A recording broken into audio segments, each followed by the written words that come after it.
আপনি inverter AC কিনবেন কি নন ইনভার্টার এসি কিনবেন বুঝতে পারছেন না। আমি আপনাদের বোঝাই দিচ্ছি যে আপনি কি কোনটা কিনলে আপনার পক্ষে সুবিধা হবে। ইনভার্টার এসিটা কেমন? এটা আপনার যদি আপনি দীর্ঘমেয়াদী সময় ধরে চালাইতে চান তাহলে ইনভার্টার এসি আপনার জন্য ভালো। কিন্তু ইনভার্টার এসির দামটাও বেশি। আর এটা মানে দীর্ঘমেয়াদী কিন্তু বিদ্যুৎ সাশ্রয়ী হয়। কিন্তু আপনার হলো এটার রিপেয়ারিং খরচটা একটু বেশি পড়ে ইনভার্টার এসির ক্ষেত্রে। আর নন ইনভার্টার এসি কি? আপনি যদি অল্প সময় চালাইতে চান তাহলে নন ইনভার্টার এসি ক্রয় করতে পারেন।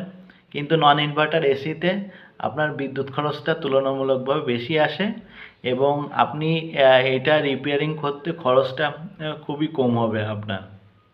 এখন আপনি দেখেন আপনার জন্য কোনটা সুবিধা হবে। তাই সংক্ষেপে কি বলা যায়, আপনি যদি বিদ্যুৎ সাশ্রয় করতে চান এবং বেশি সময় চালাইতে চান তাহলে বেশি দাম দিয়ে ইনভার্টার এসি ক্রয় করুন। আর অন্যদিকে আপনি যদি কম সময় চালাইতে চান, বিদ্যুৎ খরচ বেশি হবে এবং রিপেয়ারিং খরচ কম হবে, তাহলে আপনি নন ইনভার্টার এসি ক্রয় করুন। ভালো থাকেন সবাই, সুস্থ থাকেন।